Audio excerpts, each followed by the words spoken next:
우리는 지난 송구영신 예배 때 하나님께서 2021년 우리 각자와 교회에 주시는 회복과 번성의 약속을 받았습니다. 하나님께서 힘겨운 우리의 모든 상황을 회복시켜 주시겠다 말씀하셨죠. 위기의 국가를 회복시키시고 답답한 현실에 놓인 우리 각자의 삶을 회복시키시며 예배와 신앙도 회복시켜 주겠다 그랬습니다. 그리고 다시는 그런 상황에 처하지 않게도 해주시겠다 그랬어요. 사실 이것만 해도 충분하죠.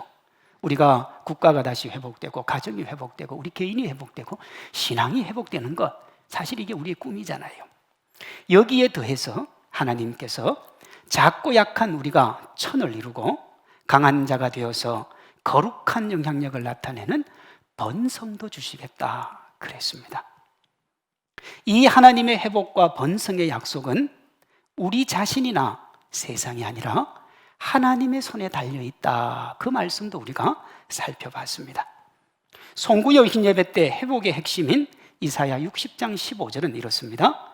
전에는 네가 버림을 당하며 미움을 당하였으므로 네게로 가는 자가 없었으나 이제는 내가 너를 영원한 아름다움과 대대의 기쁨이 되게 하리니 그랬어요. 전에는 네가 그랬습니다. 전에 네 힘으로 살 때는, 전에 네가 잘한다고 할 때 그때는 버림을 당하고 미움을 당하고 결국 함께하는 네가 없더라 하는 거예요. 한마디로 아무리 열심히 하고 대단한 힘이 있어도 되는 것이 없었다 이 말입니다. 되는 것처럼 보여도, 나아가는 것처럼 보여도 결국은 마이너스 인생을 살고 있더라는 거예요. 누가요? 내 힘으로 살면 그렇습니다. 그런데 그 뒤에 보면 이제는 내가 하는 말이 있어요. 여기 나는 하나님이거든요. 하나님이 하시면 어떻게 되느냐? 절망이 산을 이루는 상황에서도 아름다움과 기쁨이 넘치고 그것이 영원하다 그랬어요. 하나님이 하시면 지극히 작고 약한 것도 천을 이루고 강국이 됩니다. 그것을 송구영신 예배 때 번성의 핵심으로 이사야 60장 22절에서 이렇게 약속하셨어요. 그 작은 자가 천명을 이루겠고 그 약한 자가 강국을 이룰 것이라. 하나님을 바라보고 의지해서 하나님 마음에만 들면 하나님께서 우리에게 이 축복 주실 줄로 믿습니다. 그러니 가장 중요한 것이 무엇이냐 그러면 상황이나 여건이 아니라 하나님 마음에 드는 거예요. 내가 어떻게 살아갈까, 무엇을 이룰까, 무엇을 가질까가 아니라 하나님 마음에 어떻게 하면 들 수 있을까 하는 겁니다. 그럼 우리가 어떻게 하면 하나님 마음에 들 수 있을까요? 그것은요, 하나님의 뜻을 따르면 됩니다. 그러면 하나님 마음에 드는 거예요. 예수님의 가르침으로 하면 자기의 행복과 소원을 위해 예수님을 따르는 무리가 아니라 하나님의 기쁨을 위해 자신을 쳐서 복종시키며 예수님을 따라가는 예수님의 제자가 되는 겁니다. 무리는요, 자기 만족과 자기 기쁨이 중요합니다. 그래서 무리는 내 만족, 내 기쁨이 채워지지 않으면 예수님도 버려요. 그게 1세기 당시에 수많은 군중들이 예수님을 따라가다가 예수님이 자기들에게 도움이 되지 않을 것 같으니까 십자가에 못 박으라고 한 게 대표적입니다. 그러나 제자는 예수님이 어떤 말씀을 하시든지 내가 어떤 상황에 처하든지 예수님을 따라갑니다. 예수님을 기쁘시게 하는 거예요. 이 무리와 제자의 관계를 다양하게 표현할 수 있습니다. 보고 싶은 것이 아니라 봐야 될 것을 보는 거예요. 듣고 싶은 것이 아니라 들어야 될 것을 듣는 겁니다. 하고 싶은 일이 아니라 해야 될 일을 하는 거예요. 우리가 봐야 될 것을 보고 들어야 될 것을 들으며 해야 할 일을 하면 어떤 상황에서 주님이 우리에게 회복과 번성을 주시는 줄로 믿습니다. 반대로 우리가 보고 싶은 것만 보고 듣고 싶은 것만 들으며 하고 싶은 일만 하면 종국에는 그 웃음에 비할 수 없는 아픈 현실에 직면하게 됩니다. 오늘 본문의 다윗이 이를 잘 보여줍니다. 우리가 아는 다윗은 누구라도 본받고 싶은 믿음의 사람이죠. 주님이 뭐라고 하셨냐? 이새의 아들 다윗을 만나니 내 마음에 쏙 든다 그랬어요. 그러니 우리가 다윗의 길로 따라가면 됩니다. 다윗은 무명의 목동일 때, 골리앗과 싸울 때, 사울을 피해 도망 다닐 때 어떤 경우 어떤 순간에도 하나님의 뜻을 따랐습니다. 하나님의 뜻을 따르지 아니하고 자기가 원하는 대로 가면 그 길이 될 것 같아도 다윗은 손해를 보더라도 하나님의 뜻을 따랐어요. 하나님이 그런 다윗을 축복해 주셨습니다. 평생을 그렇게 하나님의 뜻에 순종하며 살았던 다윗이 오늘 본문에 하나님의 뜻과 반대되는 결정을 하나 합니다. 반드시 왕이 나가야 될 전쟁에 나가지 않고 궁에 머문 거예요. 이 별것 아닌 것 같아 보이는 것이 다윗의 인생 전체를 흔드는 뇌관이 됩니다. 야, 이거 별것 아니었어요. 아무것도 아니었어요. 남들 다 하는 거니까 그렇게 할 수 있는 거였어요. 그런데 그게 다윗의 인생을 흔들어 버립니다. 살펴봅니다. 1절에 해가 돌아와서 왕들이 출전할 때가 되었다 그래요. 왕의 출전에 대한 다양한 견해가 있는데 많은 학자들이 동의하는 것이 그 해의 첫 번째 전쟁을 의미한다 하는 견해입니다. 고대 근동에 왕이 군대를 이끄는 것은 그가 이 나라의 통치자요 군대의 지휘자임을 보여주는 행위였어요. 그래서 대부분의 전쟁은 왕이 진두지휘를 했습니다. 그래서 구약에 보면 왕이 전쟁터에서 죽잖아요. 우리로서는 사실 이해가 안 되죠. 왜냐하면 대통령이 전쟁터에 직접 안 나가거든요.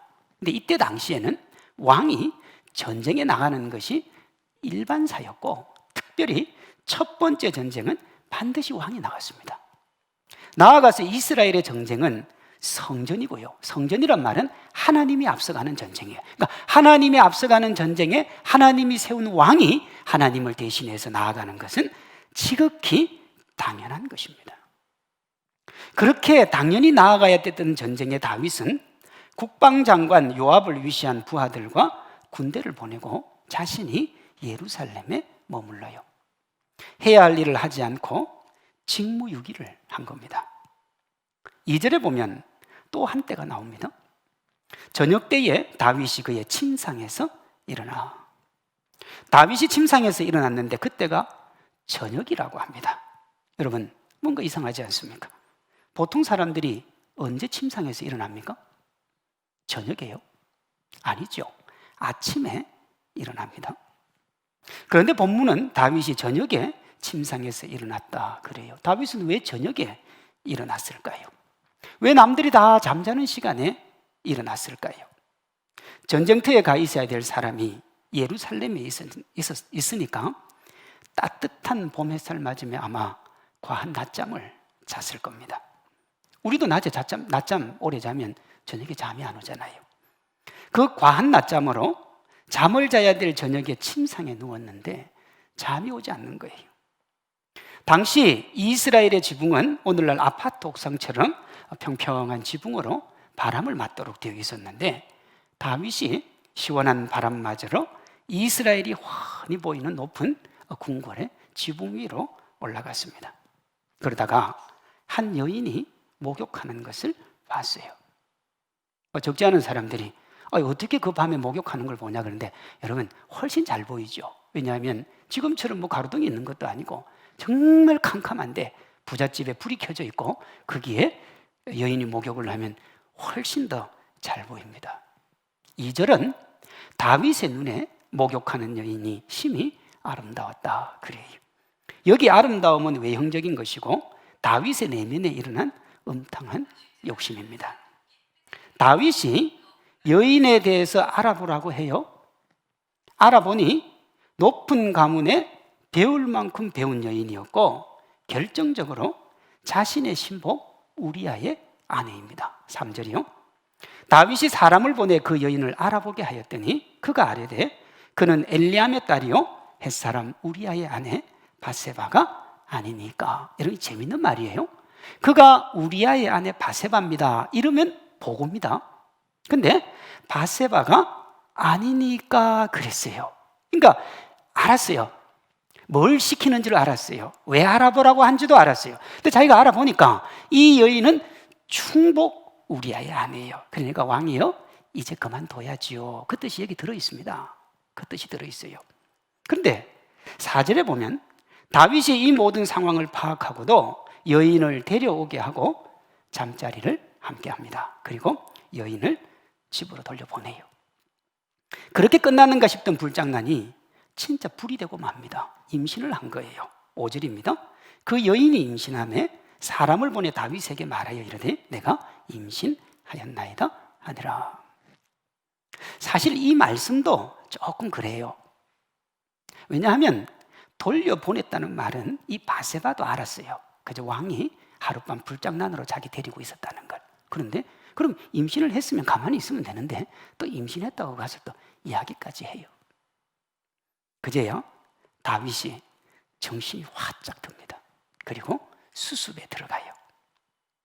전쟁터에 있던 남편 우리아를 불러서 둘이 잠을 자게 합니다. 부끄러운 사건을 듣고 싶은 거예요. 내가 잘못했지만 이 잘못을 덮고 싶었어요. 그런데 우리아가 거부를 합니다. 동료와 부하들이 생명을 걸고 싸우는데 자신만 편안하게 그 편안함을 누릴 수 없다는 거예요. 잘 보세요.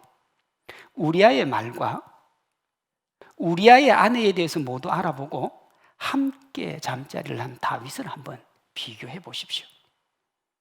다윗의 행동뿐만 아니라 생각의 수준이 부하 우리아에 한참을 미치지 못합니다. 사실 부끄러운 수준이죠. 아마 하나님이 다윗이 이런 자신의 모습을 직시하고 깨닫기를 바랬을 거예요. 지금도 늦지 않았으니 수치를 당한다고 할지라도 하나님 눈에 부끄럽지 않게 수습하기를 원했을 겁니다. 그런데 다윗이 그렇게 하지 않아요. 하나님이 원하시는 수습이 아니라 그것을 더 감추는 방법으로 수습을 시도합니다. 우리아를 전쟁터로 보내요. 그리고 요압에게 밀서를 하나 전달을 합니다. 충신 우리아를 죽게 하라는 거예요. 요압이 다윗의 밀서대로 전쟁이 극렬한 한가운데 이 우리아를 보내놓고는요, 그 전쟁이 너무 치열할 때 군사를 싹 빼버립니다. 그 빼니까 어떻게 해요? 홀로 남아서 죽음을 당하지요. 슬픔의 눈물을 흘리며 우리아의 장례를 치른 다윗이 바세바를 아내로 삼습니다. 아마 거짓 울음을 울었겠죠. 위선의 울음을 울었을 겁니다. 그러나 마음속에는 뭐가 있어요? 야, 이제 끝났구나. 이제 이것만 끝나면 저 여인을 데리고 와서 내가 이 모든 상황을 깔끔하게 종결시킬 수 있겠구나. 알고 있습니까? 이렇게 종결되었다는 다윗의 생각은 착각이었습니다. 우리가 삶을 살면서 때로 다윗과 같은 이런 착각을 합니다. 자신의 뜻대로 하고 하나님의 뜻인 양 여기는 거예요. 성경의 가르침과 다른 자기 생각을 말하면서 그것을 하나님의 뜻인 양 포장하는 경우가 적지 않습니다. 이런 겁니다. 지난 12월 26일 모 신문에 낙태죄 폐지를 찬성하는 50대 여성의 글이 하나 실렸습니다. 두 자녀를 둔 어머니였는데 고단한 인생길에서 준비되지 않은 생명의 출생은 경이로움과 감동보다는 두려움과 공포, 중압감과 무거움이라는 거예요. 원치 않았던 아이 또는 경제적인 여유가 없어서 감당할 수 없는 아이는 인생의 무거운 짐이고, 그래서 낙태죄라는 것을 폐지해서 그들이 지고 있는 무거운 짐을 들어줘야 한다는 겁니다. 글을 잘 적었어요. 상당히 공감이 되었고, 충분히 그렇게 생각할 수 있겠구나 하는 동의도 되었습니다. 동시에 저는 기사를 읽는 내내 불편했습니다. 그 기사의 두 번째 문장 때문에 그렇습니다.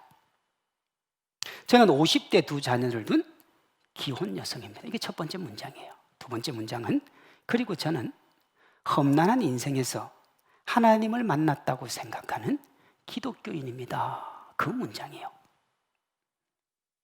아이가 자기 인생의 무거운 짐이 되고 그 아이도 고통과 아픔의 미래를 열어가야 된다고 한다면 낙태가 답이 될 수 있습니다.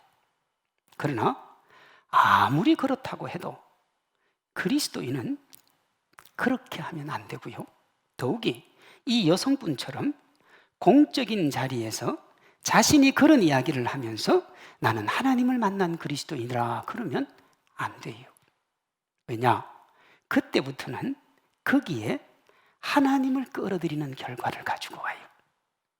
아무리 내 생각을 얘기해도 그때부터는 하나님을 끌어들이게 됩니다. 사실 이 기사를 실은 언론의 의도도 그것입니다. 찬성하는 기독교인도 있다는 거예요. 사랑하는 성도 여러분, 우리나라 기독교인 100%가 찬성해도 성경이 아니라고 하면 찬성한 100%가 틀린 거예요. 지난 12월 한 달 동안 살펴보았던 기본 시리즈의 첫 번째 원리가 뭐냐? 하나님이 보시기에 하는 겁니다. 그리고 성경이 삶의 모든 기준과 원리가 된다고 하는 거예요. 이것이 신앙생활의 기본 중에 기본입니다. 그러므로 의도적으로 자신이 예수님을 믿는다고 말을 하면서 성경에 반하는 이야기를 하면 본인의 뜻이 하나님의 뜻이라고 하는 것으로 이보다 더 하나님을 욕되게 하는 건 없어요. 그래서 여러분, 그리스도인은 함부로 내가 하나님의 사람이다 이런 얘기하면 안 돼요. 입으로요. 그래서 뭘로 보여줘야 되느냐? 결국은 삶으로 보여줘야 되는 겁니다. 제가 낙태죄 폐지에 대한 예를 들었습니다만 사실 이것은 우리 삶 모든 영역에 적용되는 원리입니다. 본문의 다윗은 이 반대의 경우지요. 다윗이 아이를 낳고 행복에 겨워했지만 실제 그 아이는 다윗의 불행의 시작입니다. 이 아이가 태어나기 전까지는 하나님이 다윗에게 수많은 기회를 줍니다. 하나님이 그에게 겉으로 드러난 뭔가를 말하지 않았어요. 그런데 이미 그 아이가 태어나고 행복에 겨워서 인생사가 시작이 되면 이제 하나님도 손을 댈 수밖에 없는 거예요. 우리아의 장례를 마친 후에 바세바를 데리고 와서 아이를 낳고 행복에 겨워하는 그 다윗, 그 다윗의 행복에 대해서 하나님이 이렇게 말씀을 하세요. 다윗이 행한 그 일이 여호와 보시기에 악하였더라. 다윗은 문제를 해결했다고 여기며 안도의 한숨과 기쁨을 즐겼지만 하나님에게는 다윗의 행복이 문제의 시작이었습니다. 다윗은 잊었어요. 깔끔하게 처리했다고 생각을 했습니다. 그런데요, 하나님이 견딜 수가 없는 거예요. 우리 크리스천들이 기억해야 될 진실이 하나 있습니다. 모든 것이 끝났어도 하나님이 끝내지 않으면 아무것도 끝난 건 없어요. 하나님이 끝이라고 해야 끝이 나는 겁니다. 그 전에 끝났다고 생각하는 것은 우리의 착각입니다. 다시 다윗을 볼까요? 그는 모든 것이 끝났고 힘들고 어려운 시간이 가고 행복이 올 거라고 여겼습니다. 다 끝났잖아요. 우리아도 죽었고요, 요압은 입을 다물었고요, 바세바는 내 아내가 되었고 그 아이는 합법적인 아이로 태어났어요. 이제 그의 인생길에는 행복만 있을 것이라고 생각을 했습니다. 그런데 그때 하나님은 다윗의 인생을 다시 시작합니다. 근데 여러분, 이 다시라는 말이 정말 무서운 말이에요. 다윗은요, 왕이 될 수 있는 집안이 아닙니다. 그리고 사무엘이 이새를 찾아가서 하나님이 왕으로 삼으시려는 아이가 이 집에 있다 그랬을 때 그 아버지가 다윗을 데리고 오지 않습니다. 다른 아들들만 데리고 와요. 그러니까 평생을 지켜보고 기른 아빠가 봐도 이건 왕의 제목이 아닌 거예요. 그런데 하나님이 그를 왕을 삼아준 거예요. 이 멋진 인생을 하나님이 처음부터 다시 시작한다고. 그 다윗은 그 고단한 인생길을 다시 시작해야 되는 거예요. 하나님이 아이가 아프게 만들었어요. 다윗이 그 아이를 위해 7일을 금식합니다. 아직 돌리고 싶었던 거예요. 7일의 금식은 숫자적 7일도 되지만 7이 완전수라는 걸 고려하면 아이 살리는 데 자신의 전부를 건 거나 마찬가지입니다. 그런데 하나님이 그 간절한 다윗의 기도와 소망을 외면을 하세요. 성도 여러분, 우리가 우리의 문제를 해결하지 않고 정말로 하나님을 의지하고 바라보지 않으면서 아무리 기도해도 그건 안 되는 거예요. 이게 보여주잖아요. 그게 금식이어도, 그게 목숨을 거는 것도 안 되는 건 안 되는 거예요. 근데 다윗이 얼마나 신실하고 멋진 사람이냐 하면 이 하나님의 징계를 받아들여요. 또 그러면 하나님이 여기서 멈출 만도 하잖아요. 그런데요, 하나님이 그렇게 안 해요. 자식들 간의 성적인 문란함이 일어나고 급기야 아들 압살롬이 반역을 해서 도망자 신세가 됩니다. 이게 사무엘하 11장부터 끝장까지 이어지는 다윗에게 일어나는 슬픈 역사입니다. 솔직히 다윗에 대한 하나님의 처분은 가혹해 보입니다. 바세바 사건 이전에 다윗은 자신의 삶이나 하나님 앞에 드려지는 마음에 한치의 흐트러짐이 없었어요. 그럼 바세바 사건 이후도 마찬가지입니다. 아들 압살롬을 피해 도망을 갈 때도, 백성들이 왕인 자신을 무시하고 함부로 대할 때도 믿음의 사람의 모습을 저버리지 않습니다. 하나님이 계시는 성전에 자신의 삶 전부를 드렸습니다. 그의 유언도 보면요, 하나님밖에 없습니다. 오직 하나님이에요. 얼마나 하나님 유언을 했느냐 그러면 그 아들 솔로몬이 왕이 되고 하나님이 솔로몬에게 찾아오잖아요. 내가 너에게 뭐 해줄까? 그럴 때 솔로몬이 뭐라고 그러냐면 내 아버지 다윗입니다. 그렇게 나가요. 왜? 아버지 다윗이 하나님 섬겼듯이 저도 하나님 섬기고 싶다는 거예요. 그렇게 하나님밖에 몰랐던 사람이에요. 바세바 임신 소식 후에 우리아를 불려들여서 동침을 시도하고 전에 하지 않던 우리아를 전쟁 중에 죽이라고 하는 엉성한 대처를 봐도, 나단을 통한 하나님의 꾸짖음에 밤새도록 눈물로 회개하는 모습을 봤을 때도 그건 다윗의 실수였습니다. 다윗 인생 전체에 그 유일한 잘못이 그거예요. 외형상으로 하나님 외에는 또 누구도 이 일을 제기한 적도 없어요.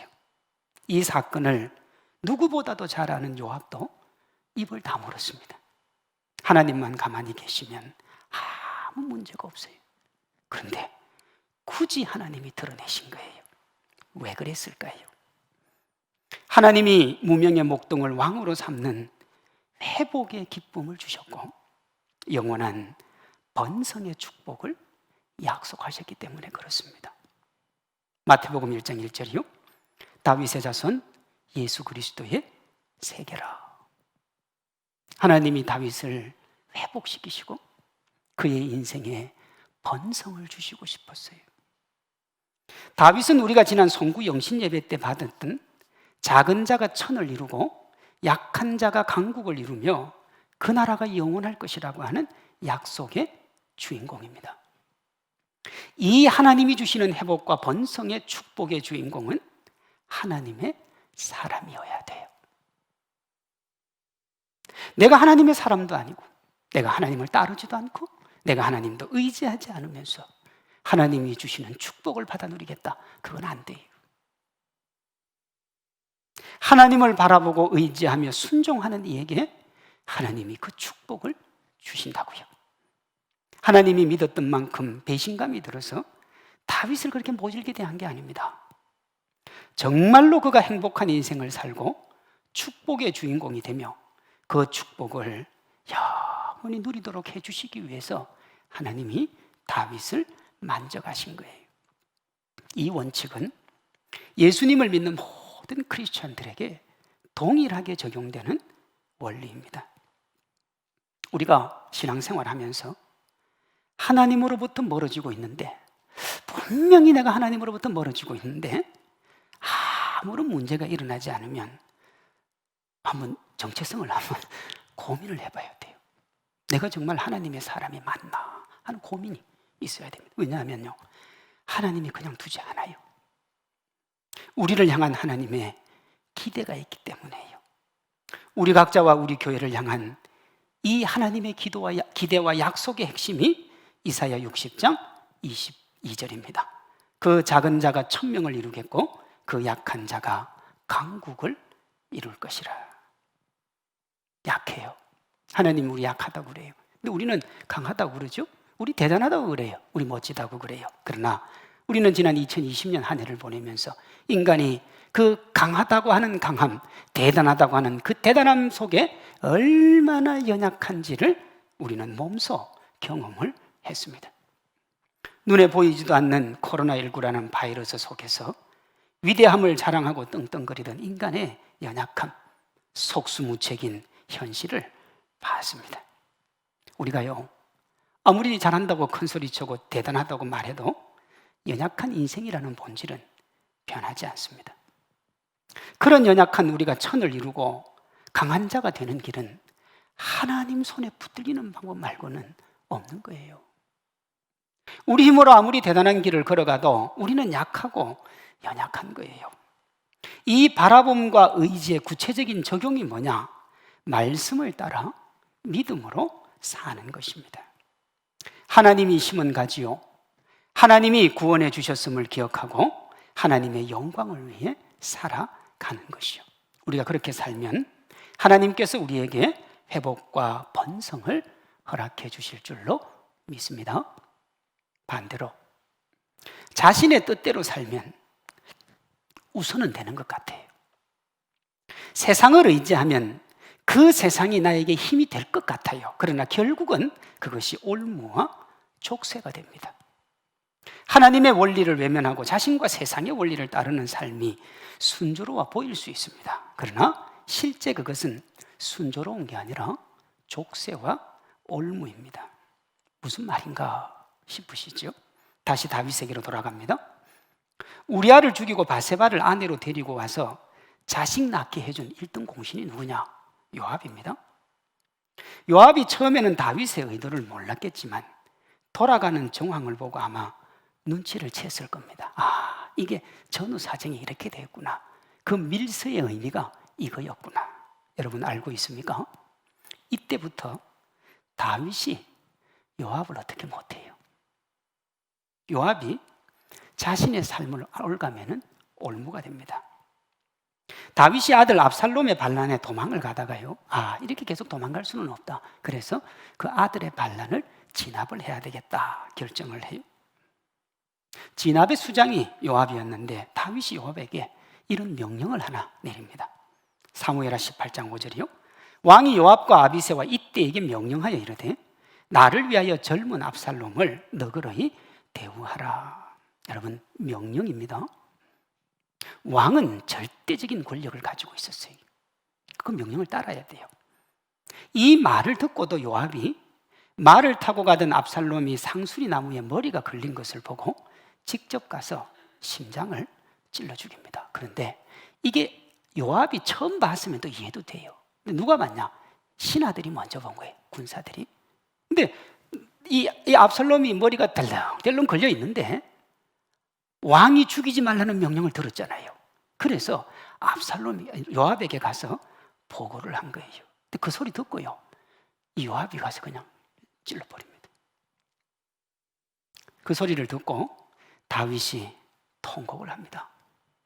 내 아들 압살롬아, 내 아들 압살롬아, 차라리 내가 너를 대신하여 죽었다면 압살롬, 내 아들아, 내 아들. 여러분, 이 아비의 통곡, 아비의 슬픔, 이 정도 되면 요압이 다윗에게 미안하다고, 어쩔 수 없었다고 용서를 구해야 되는데 도리어 잘못한 사람이 잘한 사람을 나무라는 적반하장이 일어납니다. 사무엘하 19장 7절 이하요. 이제 곧 일어나 나가 왕의 부하들의 마음을 위로하여 말씀하옵소서. 내가 여호와를 두고 맹세하옵나니 왕이 만일 나가지 아니하시면 오늘 밤에 한 사람도 왕과 함께 머물지 아니할지라. 그리하면 그 화가 왕이 젊었을 때부터 지금까지 당하신 모든 화보다 더 심하리라 그랬어요. 이게 무슨 말이냐? 아니, 요압이 전쟁에서 승리하고 압살롬 죽이고 와봤는데 이 왕이 울고 있는 거예요. 들어가 왜 우냐 그랬더니 이 반란군의 수장이 죽었다고 운다 이거예요. 말이 되냐는 거예요.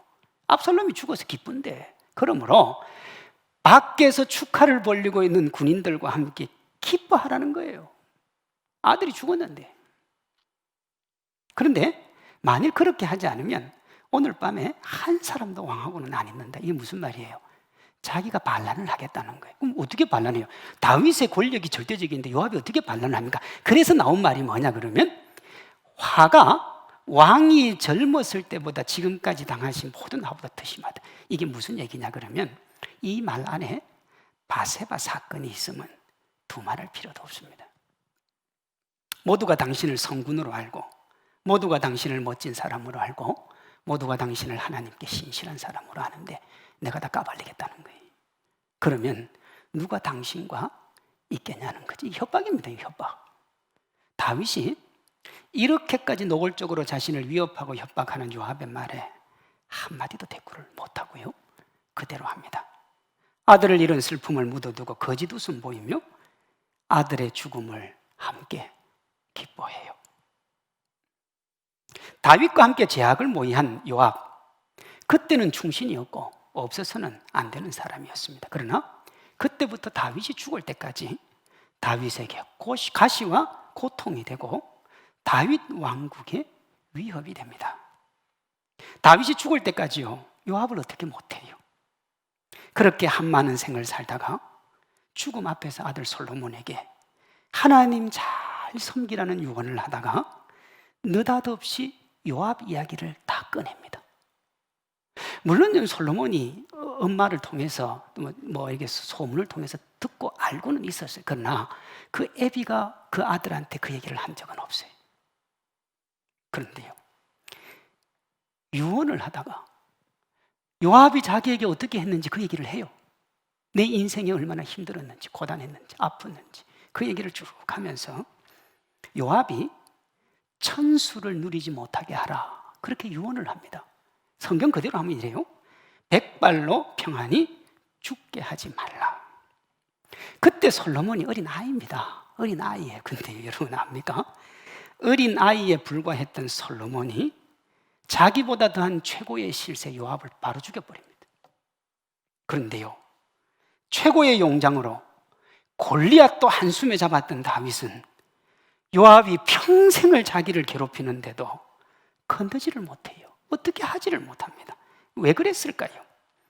범죄를 공유했기 때문에 그렇습니다. 공범이에요. 그때는 요압이 최고의 충신이 없어서는 안 될 사람이었습니다. 그러나 지금은 전혀 도움이 되지 않는, 아니 암적인 존재가 되었어요. 그런데도 그를 어떻게 할 수 없어서 그 짐을 지고 고단한 삶을 살아야 했습니다. 우리가 우리 주변에 있는 요압, 의지하고 바라볼 때는 힘이 될 수 있습니다. 야, 저 줄 잡으면 내 인생이 펼 수도 있습니다. 그런데 결국은 그것이 우리 인생의 족쇄가 돼요. 세상에 공짜 없다 그러잖아요. 그 말이 그 말입니다. 오늘 본문 1절에 다윗이 출전해야 될 그 전쟁에만 나갔더라면 우리가 지금까지 살펴봤던 일들이 다윗에게 일어나지 않았습니다. 선지자 나단에게 책망 들을 일도 없었고 갓 태어난 아이가 죽음의 위기에 처하게 되고 그로 인해 7일 동안 금식할 필요도 없었습니다.